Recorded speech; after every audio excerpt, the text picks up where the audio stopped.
Hey, what's up? This is Chosen, and this video is going to be a 2020 New Year's kickoff slash 2019 year in review video. I'm actually going to be doing this one live on stream to try something new out. So there's a chat going on while I'm recording a video. So yeah, let's get into it.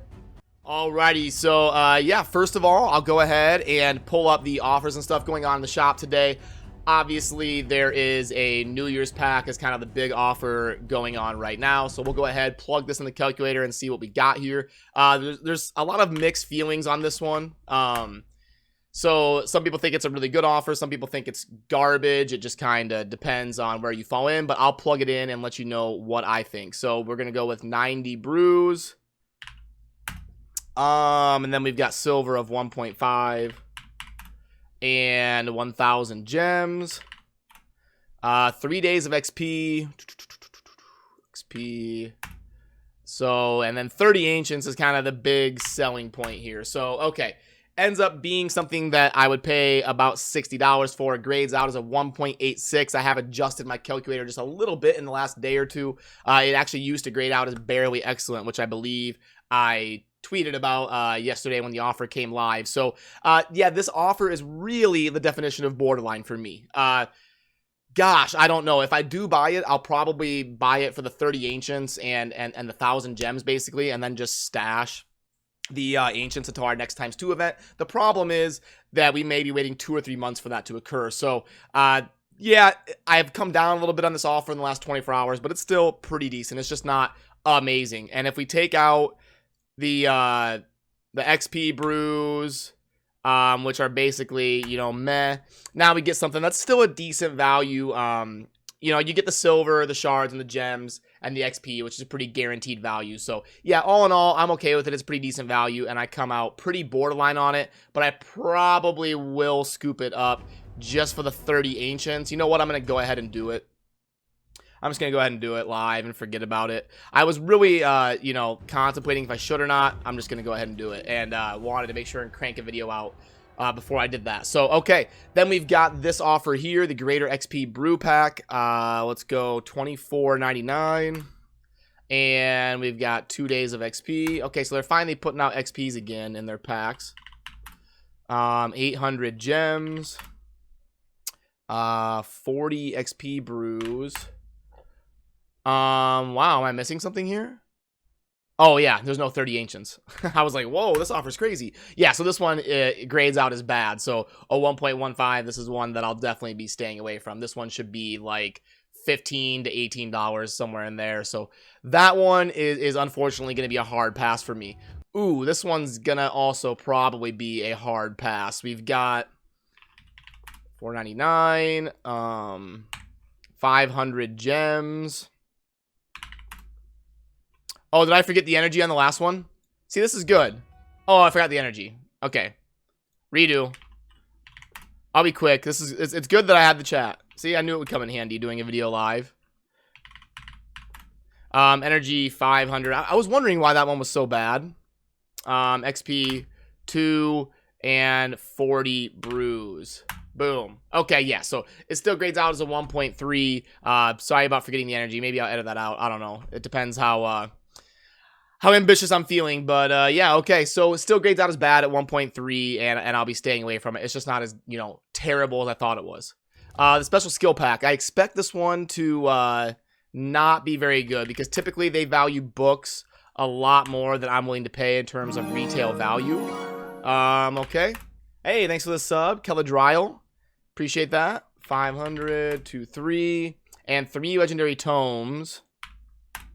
Yeah, so a 0.92. Anytime it's under a 1, it's going to be a hard pass from me. A definite swipe left. So we're going to be avoiding that one, in my opinion.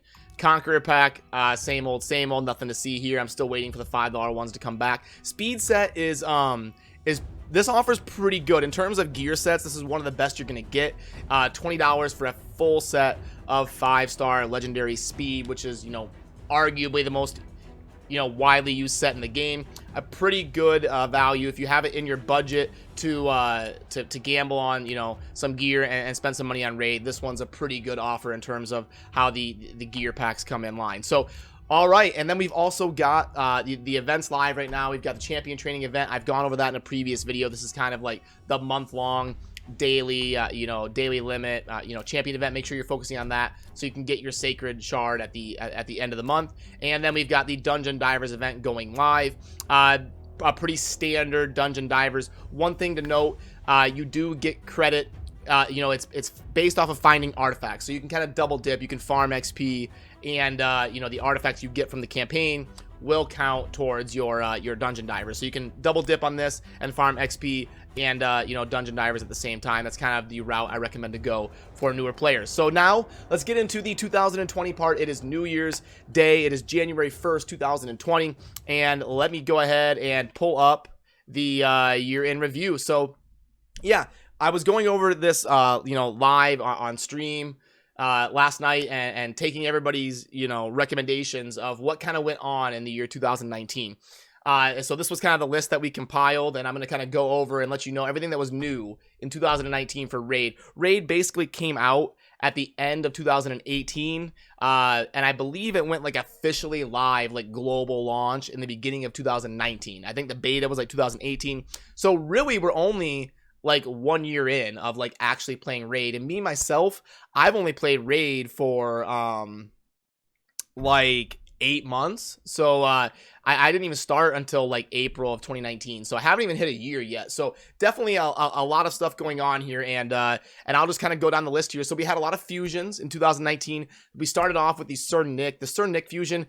A lot of people think it was a Christmas/holiday season fusion. It actually wasn't. It was kind of like a tip of the cap to people who played the beta, and was kind of a really easy fusion for them to complete in terms of, kind of like being a reward to get a really good champion. And it was very easy. It was like uncommons and stuff to get Sir Nicholas. So a lot of people were upset that they weren't around and they're never going to get the opportunity to get Sir Nicholas because it's almost impossible to get him out of a void shard. So then we went into Shamrock. That is not a typo. I call him Shamrock. That was the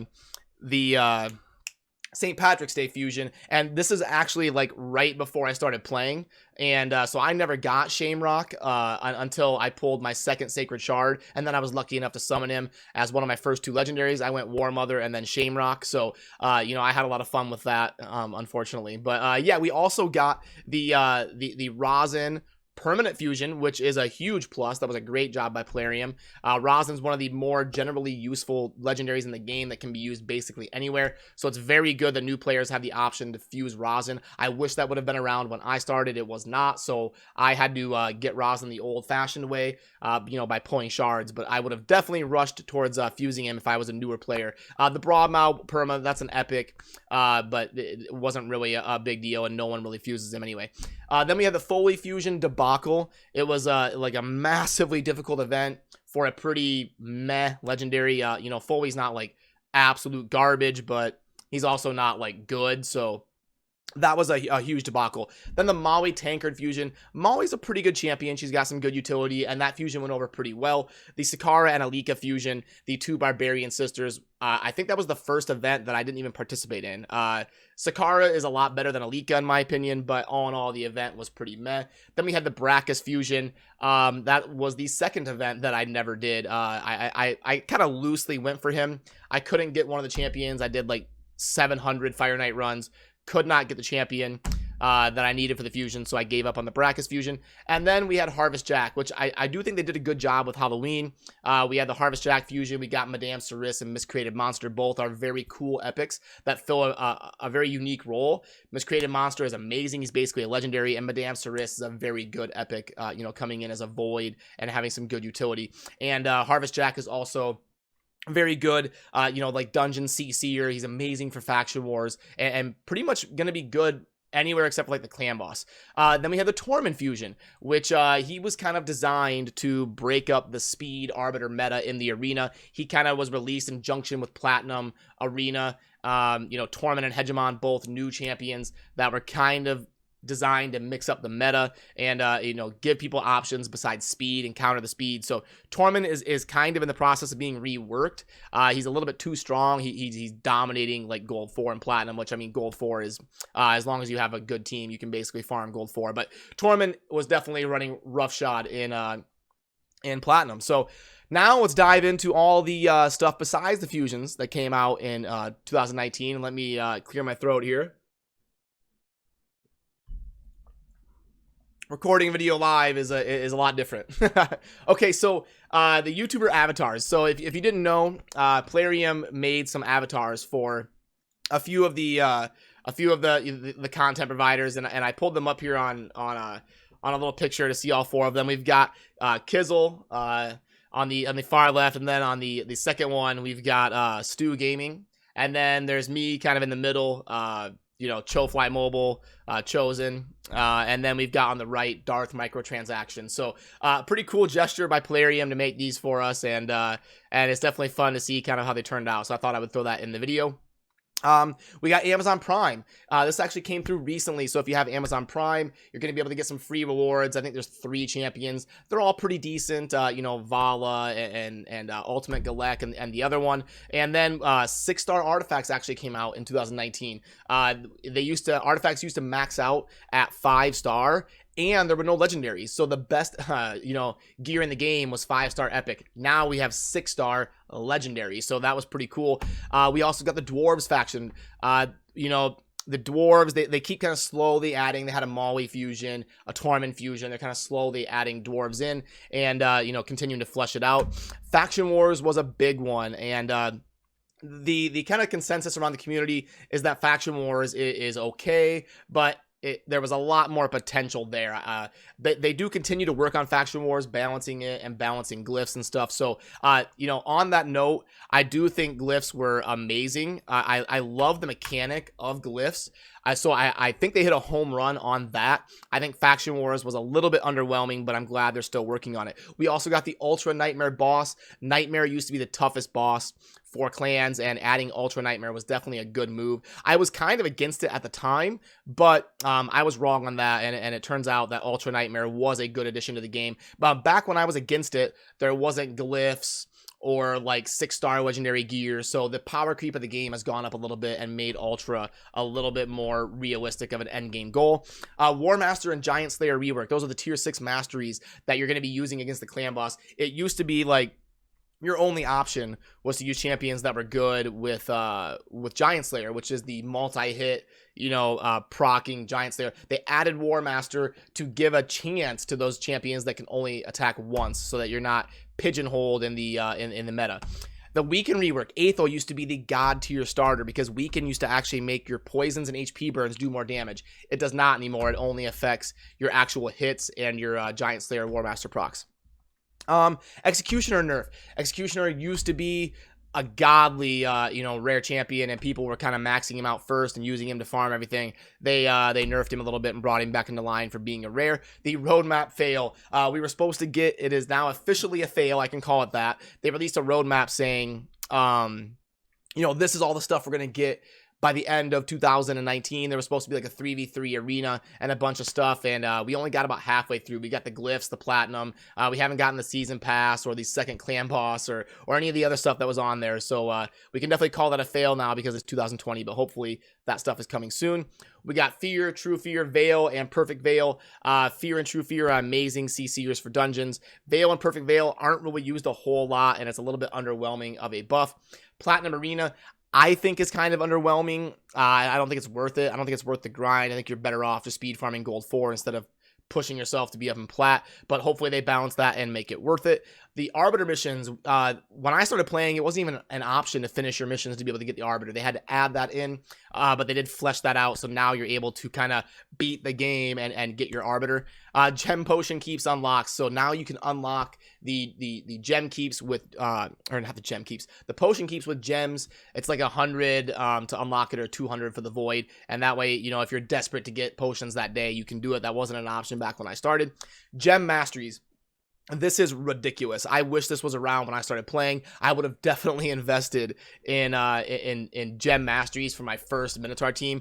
That first Minotaur team took me like 70 hours to grind my masteries. I would have definitely spent the money to spend the 800 or whatever gems it is to unlock masteries for my first team.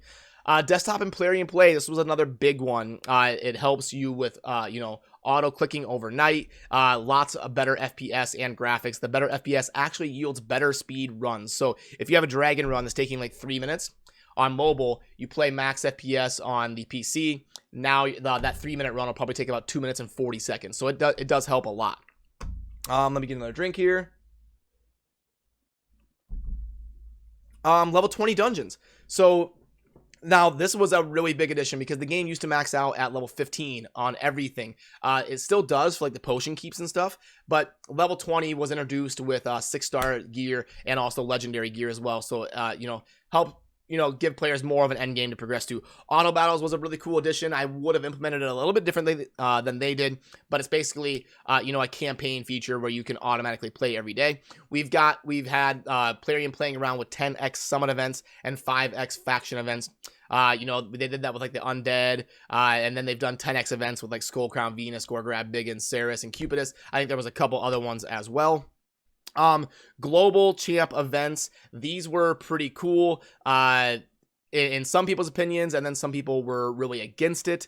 The Hegemon was the first one, and it was basically one player in the whole world wins a summoning event and they get Hegemon. So you get these whale wars that I call them, where you got like people throwing thousands and thousands of dollars at the game in a summoning event to get a really meta game-changing legendary. The two that they've done are Hegemon and Martyr, and I think both times it took about $6,000 or $7,000 to win the event to get them, so that's definitely interesting. Storage, we got a lot more space for artifacts and a lot more vault space this year, so that was definitely good. Players were really upset and clamoring about that for a while. Steel Bowyer, Seer, and Tomb Lord, they all spent like a few days broken and were quickly nerfed. Daily login rewards, they've added High Katoon, Yaga, and Dark Aethel as 3 champions that new players can acquire in their first 90 days. That was a good addition to the game. I do wish they would add more daily login stuff because it's definitely needed, but it's a starting point at least. Champion packs. Horden, they were selling as a champion pack. It was like a $50 pack where it came with gear and an epic champion, kind of aimed towards newer players, I think. It seems like they're kind of moving away from that. The community was definitely against it, and it just seemed like something that was overpriced and didn't really bring any value. And if it did bring value, it's a rabbit hole we shouldn't really be going down in terms of selling specific champions. So I'm glad they've kind of been moving away from that. The potion mixer was a big deal. Back in the day when Raid was new, you couldn't mix your potions. So people would have like 3,000 small potions and you couldn't fuse them into anything else. So it was definitely good they added the potion mixer. The Weekend Warrior pack was one of the best packs in the game. It was like a bunch of energy and gems and stuff, and they did away with it. And a lot of the old school players have been clamoring to get that back. Immortal team comps emerged, so you're getting teams with like Maneater and stuff like that, where you're unkillable, and Plarium is really trying to decide how to deal with that in terms of the meta. AI changes, we need more of this, but at least they are open to looking into this stuff, and the most notable ones were like Harvest Jack, Surnicc, and Rosin. The referral program in the game, where you have those 3 slots available, they added that like back in May or so, where you have people you can invite to the game, and then you both get rewards for inviting them. So yeah, that kind of covers most of my throat's getting dry running through all of that, but that kind of covers most of what went down in 2019. It was definitely an exciting year for Raid. I expect a lot to be coming. The chat is saying I missed the Conqueror packs. Yeah, that was something that was released in 2019. I think they range anywhere from like $3 to $15 based on your spending habits. I usually recommend only buying the $5 ones because they are definitely the best value, and I was buying them basically every day until they decided to make me raise the price here. So now instead of getting some of my money, they are getting none of my money every day. I hope that that sentiment kind of goes through the community and they start offering the $5 one a little bit more often. But yeah, so that was quite the rundown and a little challenging to do live. But yeah, it was fun. And, definitely let me know what you think down in the comments about 2019. And hopefully you all had a safe and fun New Year's and are enjoying your New Year's Day. So, yeah, as always, thank you for watching. Have a good rest of your day. Peace.